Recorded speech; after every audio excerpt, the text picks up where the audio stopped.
요셉이라고 하는 사람이 애굽에 팔려서 보디발이라고 하는 시위대장 집에 팔려갔습니다.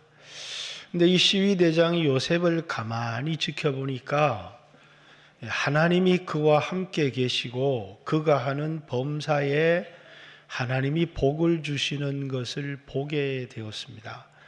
그래서 이 보디발이 요셉이라고 하는 사람을 가정 총무로 삼고 이제 자기 먹을 양식과 자기 아내 외에는 집의 모든 것을 요셉에게 위임했습니다.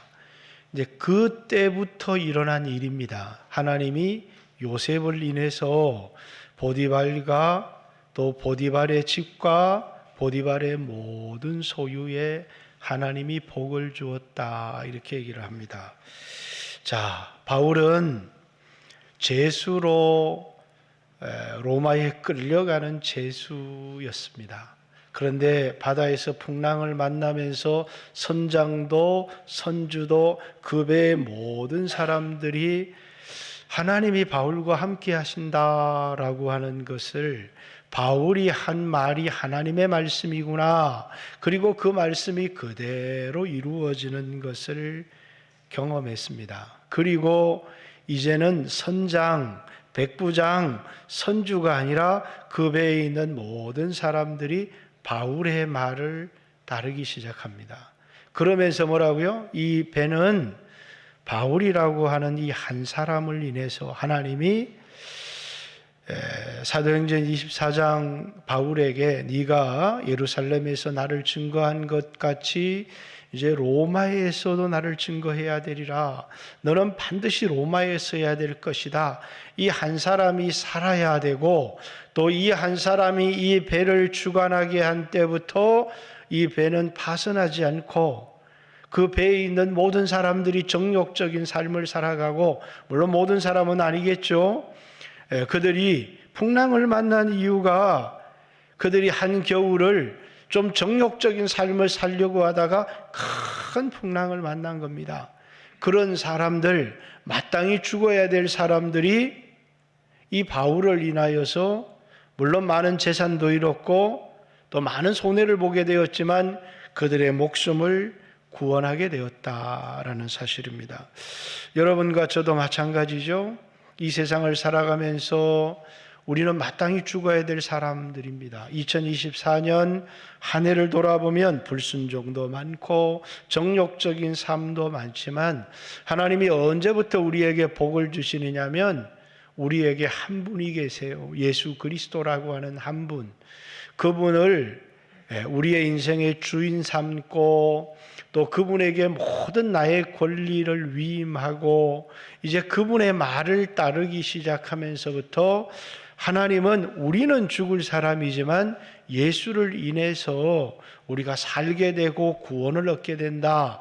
우리에게 은혜를 베풀어 주신다. 그래서 예수님도 내가 아버지를 인하여 사는 것 같이 나를 믿는 그 사람도 나로 인하여 살리라, 이렇게 말씀하신 것처럼 내가 예수님을 믿고 교회를 다니지만 여전히 내가 주인이 되어서 내 생각대로 정욕대로 살아가는 삶에는 하나님의 어떤 역사도 없지만 보디발 같은 사람도 요셉을 보니까 요셉과 하나님이 함께 하시고 그의 범사에 형통하게 하시는 것을 보고 요셉에게 가정의 모든 일을 맡겼더니 하나님이 그 요셉을 인하여서 보디발, 복을 받을 수 없는 보디발과 보디발의 모든 소유에 복을 주었다 한 것 같습니다. 그렇듯이 우리 영광교회도 선장이 예수 그리스도라고 하는 선장, 우리 영광교회 모든 성도들이 그분의 말씀에 귀를 기울이고 그분을 따르게 된다면 하나님이 우리 영광교회에 복을 주실 뿐만 아니라 영광교회 모든 성도들의 삶에 복을 주실 것을 확신합니다. 이렇게 바다 풍랑 가운데 구원을 얻은 사람들이 멜리데라고 하는 섬에 도착하게 되었습니다. 배는 파선되고 또 도착한 것은 겨울이고 또 이 풍랑 속에서 살기 위해서 양식을 다 버렸습니다. 그들이 어떤 집도 먹을 양식도 없이 이 멜리데라고 하는 섬에 착륙하게 되었는데, 멜리데에 있는 바바리안 야만인들입니다. 그들이 이 280 몇 명입니까? 6명의 사람들을 이제 불을 피워서 음식을 주고 영접을 합니다. 그런데 불을 피우는 과정에서 이 배에 있던 사람들은 하나님이 바울과 함께 하시는구나 하는 것을 풍랑 속에서 경험했지만, 이 멜리데에 있는 토인들은 이 바울이라는 사람이 하나님의 종이라는 사실을 알지를 못합니다. 그런데 나뭇가지를 집어서 불에 던지는 순간에 독사가 나와서, 이 독사라는 말은 독이 없는 뱀이 아니라 아주 독이 강한 뱀이 바울의 손을 물고 있었다, 이렇게 얘기를 합니다. 그래서 그 섬 멜리데라고 하는 섬에는 이제 배에서 구원을 얻은 사람들이 이 배에 올라왔는데, 이 뱀이 와서 이 사람들을 물어 죽인 그런 전설을 가지고 있습니다.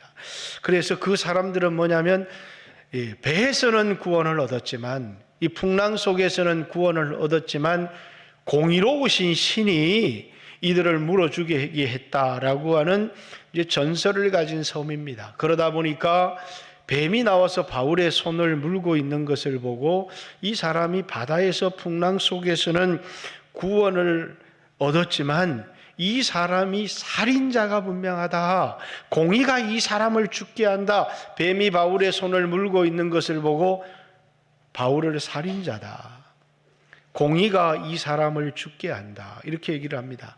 그리고 바울이 얼마 있지 않아서 그 독 때문에 몸이 퉁퉁 붓거나 쓰러져 죽을 줄 알았는데 어떤 해도 입지 아니하는 것을 보고 그 섬의 사람들이 바울을 향해서 살인자라고 했던 사람들이 신이다, 이렇게. 그래서 이제 바울과 286명의 사람들을 그 섬에서 가장 높은 사람입니다, 보블로라고 하는 5-6명의 사람도 대접하기 어려운데 286명이라는 사람을 며칠을 대접하는 것은 결코 쉬운 일이 아니겠죠.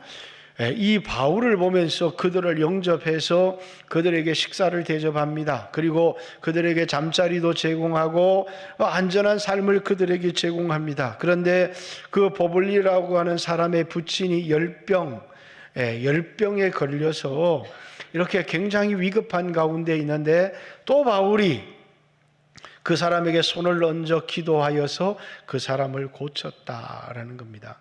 이 토인들에게 뭐라고요? 하나님이 이 사람과 함께 하는구나 라고 하는, 하나님이 이 사람과 함께 하는구나 라고 하는 사실, 예수님이 이 땅에 와서 죽은 자를 살리고 병든 자를 고칠 때 하나님이 보내신 분이고 하나님이 이분과 함께 하시는구나.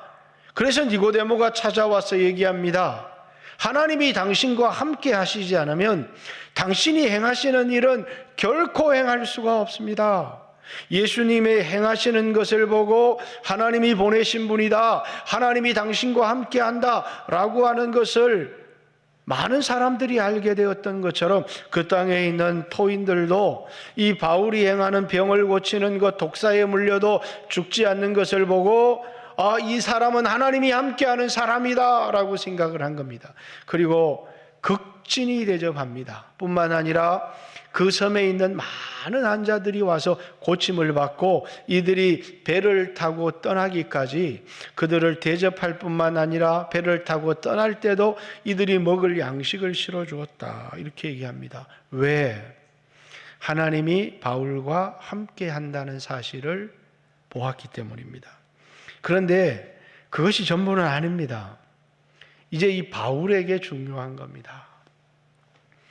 바울이 풍랑 속에서 자신에게 말씀하시는 하나님, 또 이 멜리데라고 하는 섬에서 자기를 통해서 베풀어 준 기적, 또 자신의 몸에 일어난 기적들을 보면서 뭘 얻어요?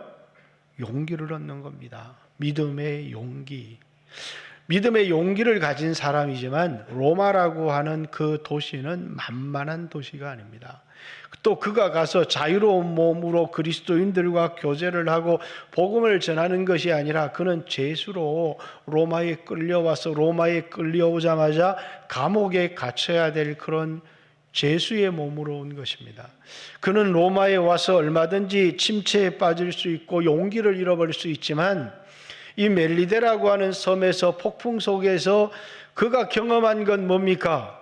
휴양지처럼 편안한 삶을 경험한다고 용기를 얻는 건 아니잖아요. 오늘 이 땅의 성도들이 휴가를 갔다 오고 일본을 갔다 오고 미국을 갔다 오고 유럽을 갔다 온다고 해서 여러분이 힘을 얻고 용기를 얻는 건 아니잖아요. 고난 속에 어려움 속에 있지만 하나님이 나와 함께 하신다라고 하는 확신과 은혜를 받게 되면 뭐라고요? 마음의 힘을 얻고 믿음을 가지고 용기를 내어 살아갈 수 있는 겁니다. 바울이 로마에 도착해서 그 로마에서 이제 세상에서 가장 큰 도시, 모든 길은 로마라고 통한다고 하는 로마의 복음이 증거되어지고 로마의 하나의 사건이 일어나면 그 사건이 전 세계로 퍼지는 그 세상의 중심에 바울이 온 겁니다. 그래서 바울이 그곳에서 뭐라고요? 이제 믿음으로 복음을 증거하고 전파하는 삶을 살아가는데 너무나 중요한 건 눈에 보이는 현실은 깜빵이고 그를 대적하는 사람들밖에 없습니다. 그러나 눈에 보이지 않는 하나님이 자기와 함께하고 계시다라고 하는 믿음. 눈에 보이는 현상, 눈에 보이는 상황, 눈에 보이는 형편보다 더 중요한 것, 눈에 보이지 않는 하나님이 나와 함께 하신다는 것. 고린도후서 5장 7절은 바울이 이렇게 고백합니다. 우리는 믿음으로 행하고 보이는 것으로 행하지 아니하나니. 이렇게 예수 믿은 사람들 우리입니다. 우리. 그죠? 세상 사람들은 눈에 보이는 것을 따라 살아가잖아요. 나라가 이렇게 복잡해도 예수 믿는 사람들은 이 나라의 주권이 하나님께 있기 때문에 하나님이 은혜를 주시기를 기도하고 하나님을 바라보는 이유가 뭐예요? 눈에 보이는 것이 전부가 아니라 눈에 보이지 않는 하나님을 바라보고 믿음으로 행하는 그 중요한 이유가 여러분과 제 안에 있는 믿음, 그 믿음은 눈에 보이는 것이 전부가 아니다는 거예요. 그래서 눈에 보이는 것으로 행하지 아니하고 믿음으로 행하나니. 이렇게 바울이 로마의 눈에 보이는 그 상황은 자기 앞에 있는 고난과 그리고 쉽게 풀려날 수 없는 현실들과 그리고 뭡니까? 감옥에서 생활해야 될 아무도 돌보아 줄 수 없는 그런 상황이죠. 물론 이 소식을 듣고 저 멀리 빌립보에서 담임 목사님을 헌금을 걷어서 바울의 옥바라지를 위해서 보내주는 교회도 있었지만 그걸 바울이 다 알 수는 없잖아요. 로마의 차가운 감옥에서. 그런데 막상 로마에 도착해 보니까 뭐라고요? 수 없는 사람들이 보이지 않는 하나님이 그 수 없는 이 폭풍 속에서 바울을 바라보았던 사람들이 이 사람을 죄수처럼 대우하지 말라고. 이 사람은 존귀한 하나님의 종이라고. 그래서 다른 죄수들과 다른 대우를 받게 되는 겁니다.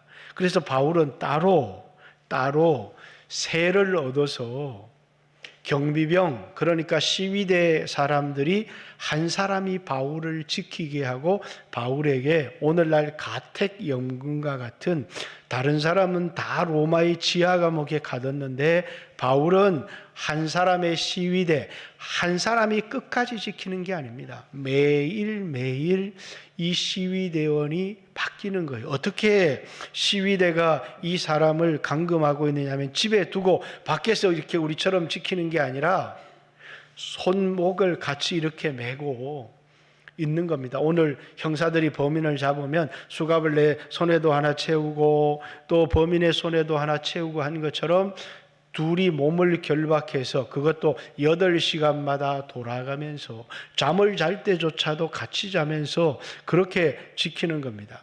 그리고 이제 바울에게 누구를 만나도 좋다고 하는 이제 자유가 주어집니다.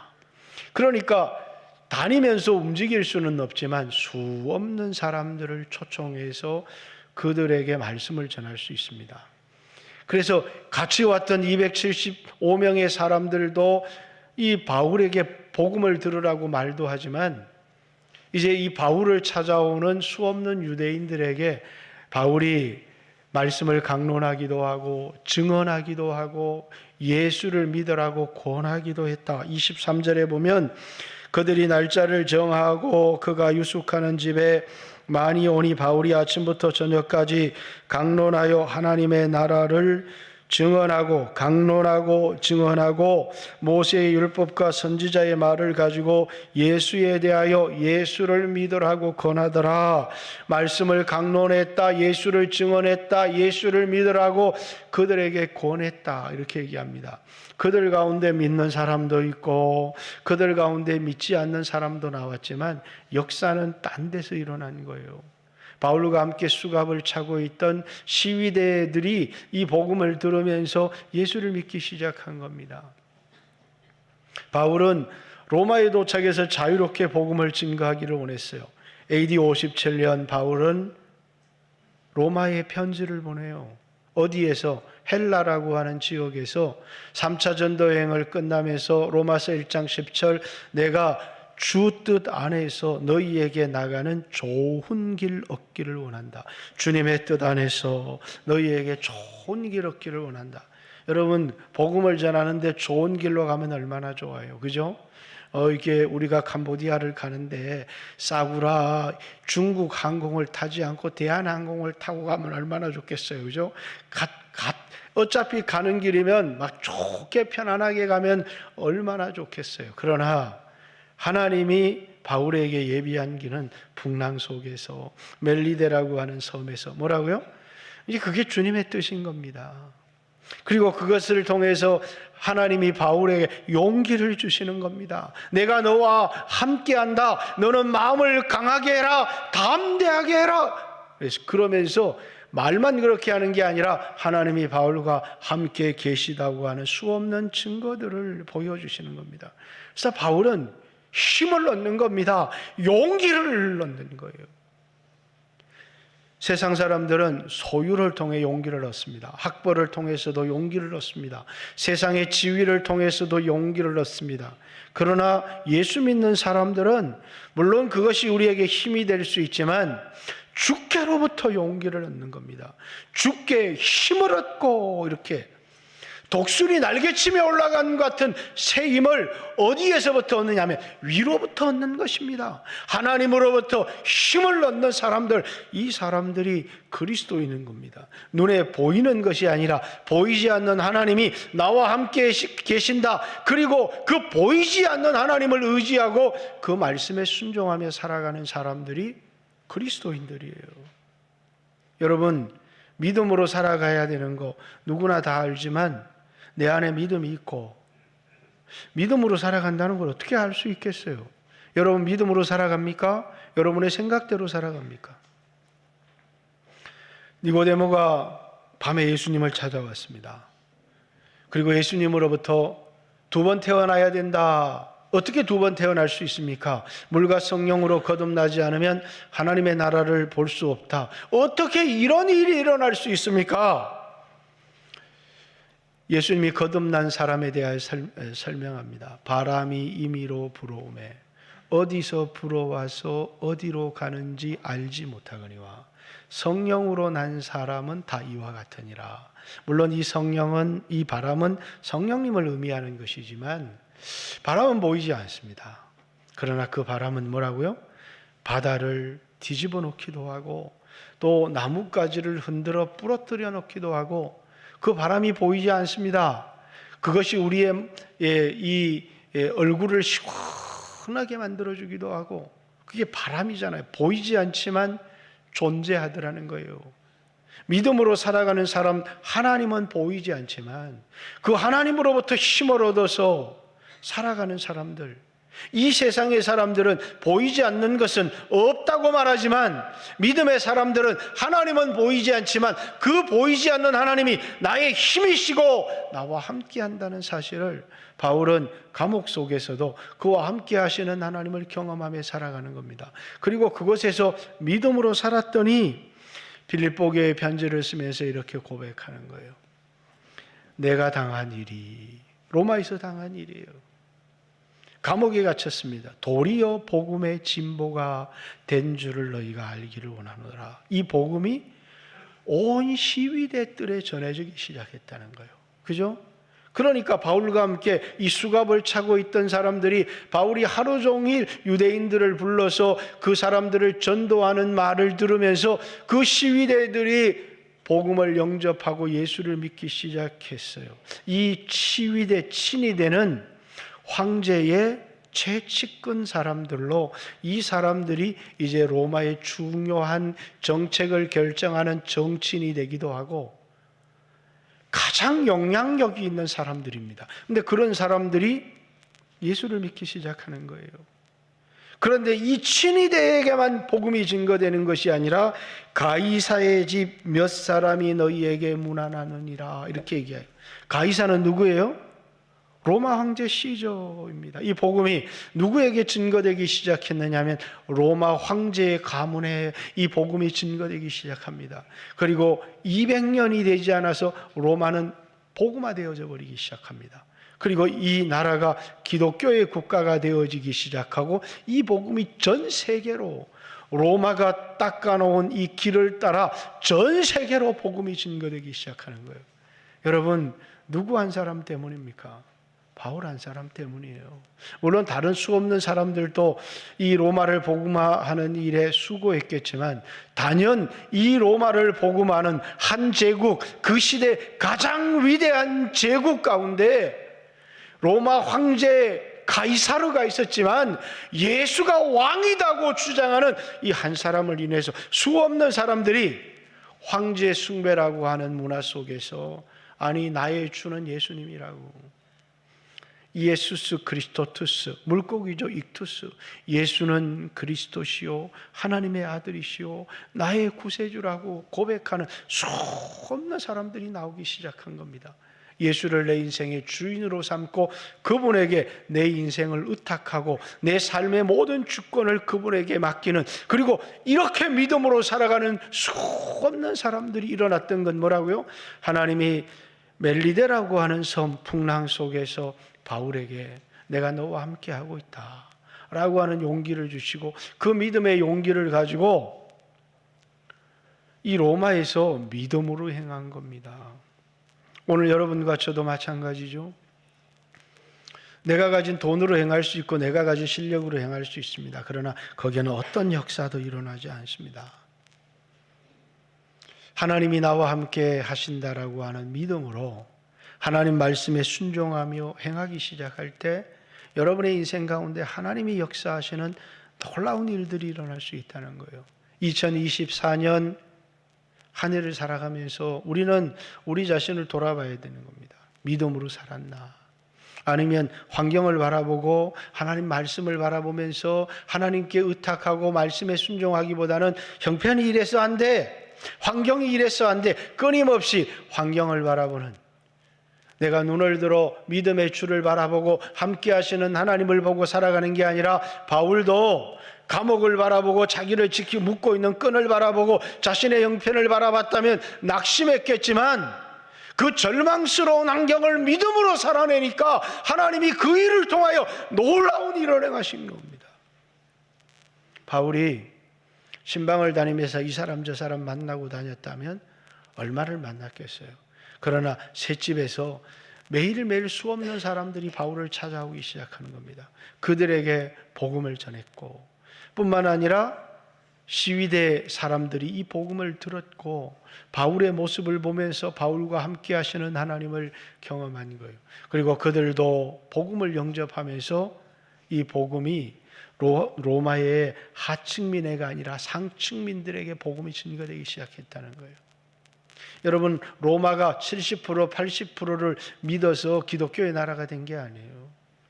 로마가 기독교가 국교화될 때 로마 인구의 단 5%가 그리스도인이었다는 거예요. 그런데 이 5%가 세상을 변화시키기 시작하는 겁니다. 여러분, 오늘 여러분과 제가 수없는 이 땅에 그리스도인들이 있지만 믿음으로 살지 않으면 어떤 일도 일어나지 않는 겁니다. 믿음으로 살아갈 때 하나님이 우리를 통하여 행하실 뿐만 아니라 믿음으로 살아간다는 것은 뭐라고요? 보이지는 않지만 환경을 보고 살아가는 게 아니라 나와 함께 하시는 하나님, 그 하나님이 얼마나 위대하고 큰 분이신 것을 바라보고 그 말씀에 순종하며 살아가는 것을 믿음으로 살아간다는 거예요. 바울은 로마의 감옥에서 믿음으로 행하였고 그 속에서 하나님이 행하시는 놀라운 일들을 경험하는 것입니다. 하나님이 바울을 통해서 일하시는 것. 그리고 오늘 마지막 우리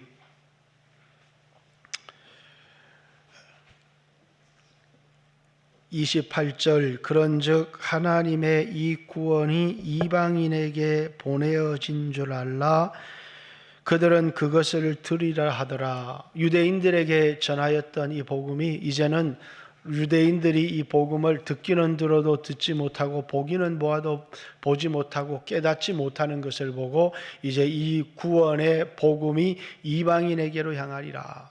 그리고 이제 복음은 유대인을 넘어서 이방인들에게는 막 증거되기 시작하는 겁니다. 그런데 여러분도 잘 알다시피 우리는 바울 한 사람을 보잖아요. 근데 이건 바울의 이야기가 아니에요. 성령에 사로잡힌 바울의 이야기죠.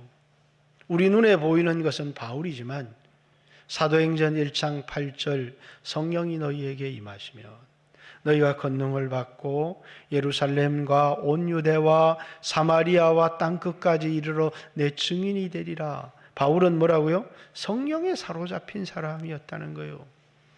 사도행전 20장 24절을 사도 바울은 주 예수께 받은 사명, 하나님의 은혜의 복음 증거하는 일을 마치려 하면은 내 생명을 조금 더 귀한 것으로 여기지 아니하노라. 내가 심령에 매여, 그 심령이라는 말은 성령으로 번역돼요. 내가 성령에 매여, 내가 성령에 사로잡혀, 내가 성령의 종이 되어서 내가 지금 예루살렘으로 가는데 라고 그런 성령에 사로잡힌 사람이었습니다. 예루살렘에서도 로마에서도 멜리데에서도 풍랑 속에서도 환경이 중요한 것이 아니다는 거예요. 2024년, 2025년을 맞이하면서 우리에게 중요한 건 환경이 아니라는 겁니다. 성령에 붙들려서 예수를 증거하고 말씀에 순종하는 삶을 살아가는 것. 그게 믿음의 삶을 살아가는 거라는 거예요. 사도행전은 바울의 이야기로 끝납니다. 사도행전은 두 사람의 사도의 이야기가 나와 있어요. 사도행전 12장까지는 베드로가 사도행전의 주인공이에요. 베드로를 통해서 예루살렘의 3,000명이 회개하고 베드로를 통해서 온 유대와 사마리아가 복음을 받아들이고 베드로를 통해서 고넬료의 가정이 복음을 받아들이고 그리고 사도행전 13장부터 바울이 눈을 뜨기 시작하면서 이제는 바울의 행전이 되기 시작하는 것이죠. 그러면 베드로, 바울로 끝이 나는 겁니까? 아니죠. 이제는 성령이 여러분과 저를 붙들고 이방 땅에 복음을 증거하기 시작한다는 거예요. 베드로가 중요한 것도 바울이 중요한 것도 아니라 성령에 붙들린 사람이 중요하다는 거예요. 2025년은 여러분 모두가 성령에 붙들려서 바울처럼 베드로처럼 성령에 붙들려서 쓰임받았던, 그래서 사도행전은 28장으로 끝나는 게 아니라 29장은 여러분과 저의 이야기라는 것입니다. 성령에 사로잡혀서 땅끝까지 복음을 전하는 선교사들의 이야기고, 우리 손 목사님도 이제 이번 주가 우리 교회 주일 예배로는 마지막일 겁니다. 자, 성령에 사로잡혀서 오늘 교회를 개척하고 성령에 이끌린다면 오늘 아무리 어려워도 성령님은 손 목사님을 통해서 이 땅에 또 아름다운 교회를 세우시겠죠. 그러나 인간적인 방법으로 사람을 의지하고 돈을 의지한다면 이제 무너지고 말 겁니다. 그건 우리 교회도 마찬가지고 여러분과 저의 인생도 마찬가지입니다.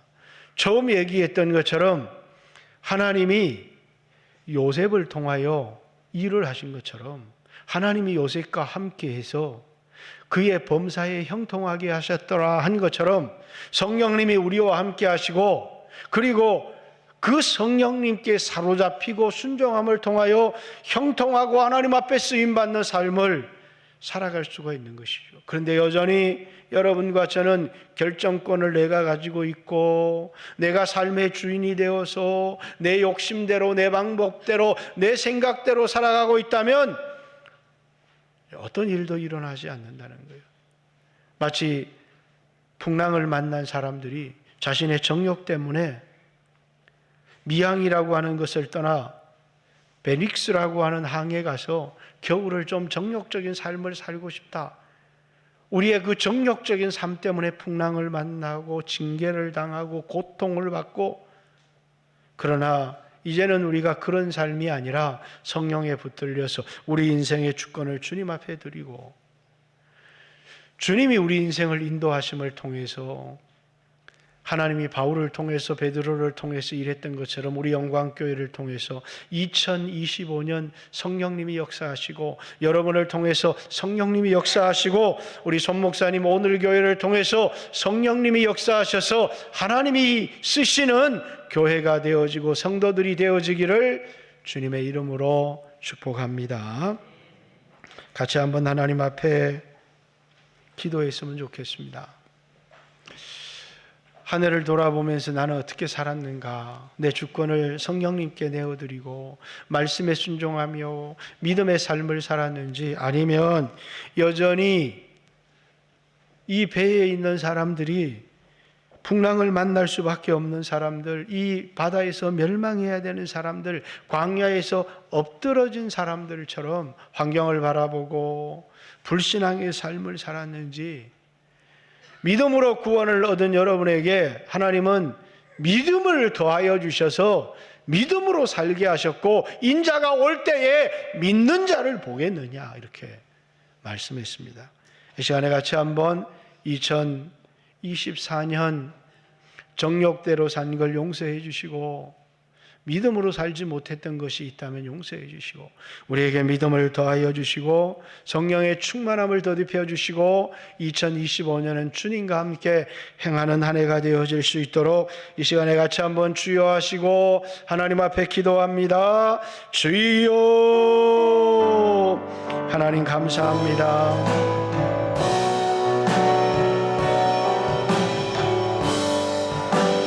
인간적인 생각, 자신의 생각 때로 행하지 않도록 하나님 도와주시고, 믿음으로 살아갈 수 있도록 하나님이 역사해 주시기를 원합니다. 성령에 붙들려서 하나님의 나라의 일에 귀하게 쓰임받는 영광교회 모든 성도들이 되어질 수 있도록 하나님이 역사해 주시고 믿음을 더하여 주시기를 간절히 소망합니다. 예수님 이름으로 기도 올리옵나이다. 두 가지만 좀 기도했으면 좋겠습니다.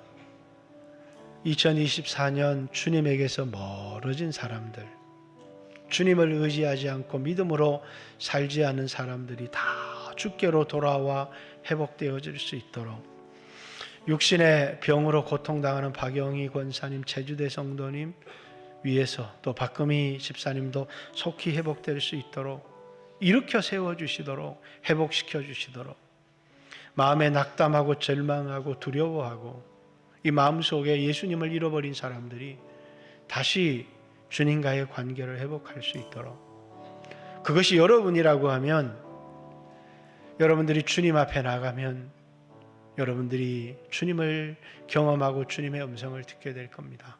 그래서 멀어졌던 사람들이 돌아오고, 마음속에 예수님을 잃어버린 사람들이 주님과의 관계를 회복하고, 또 병들었던 모든 지체가 회복하고 돌아올 수 있도록 이 시간에 같이 한번 하나님 앞에 한번 기도했으면 좋겠습니다. 같이 한번 주여 하시고 기도합니다. 주여,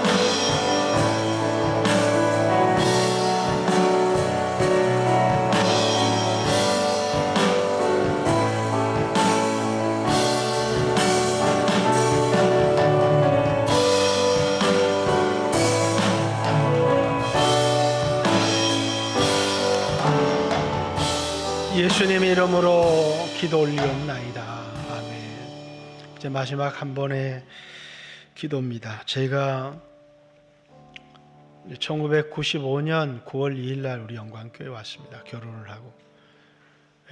근데 와 보니까 손 목사님이 학생으로 있더라고요. 94년도에 왔대요.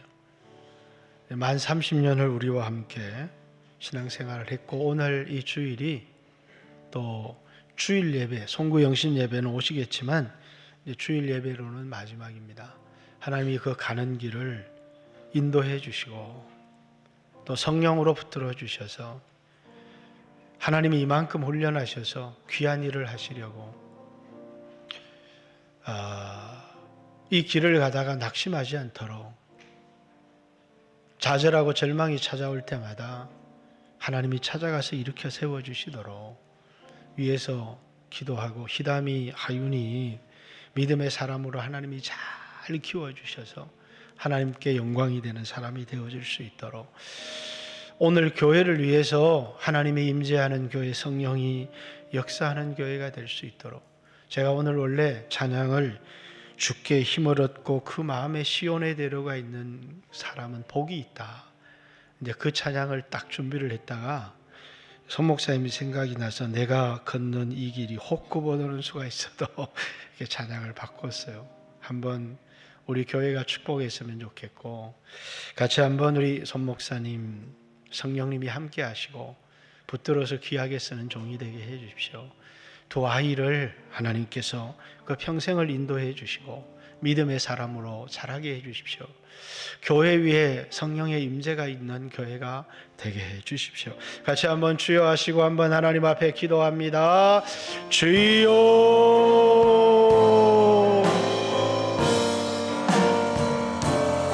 이제 사랑했던 모 교회를 떠나서 하나님의 보내심을 받고 새로운 교회를 개척합니다. 하나님이 함께 계시지 않으면 돈으로도 어떤 것으로도 해결할 수 없습니다. 성령님이 인도하시고 성령에 붙들려서 언제나 주님의 음성을 듣고 주님을 바라보고 믿음의 길을 걸을 수 있도록 우리 하나님 축복해 주시고, 우리 효은 사모님 외에도 하나님이 힘을 주시고 마음의 은혜를 주시고 또 기쁨으로 주님과 동행하는 목회를 감당할 수 있도록 하나님 아버지, 하윤이, 히담이 하나님이 길러주셔서 믿음의 사람으로 자라날 수 있도록 이 악한 세대 가운데 거룩한 하나님의 백성이 되어질 수 있도록 개척하는 오늘 교회 위에 주님이 함께 계시고 하나님 아버지, 주님의 임재가, 주님의 역사가 있는 교회가 세워질 수 있도록 하나님 역사해 주시고 인도하여 주시옵소서. 감사합니다. 예수님 귀하신 이름 받들어 기도 올리옵나이다.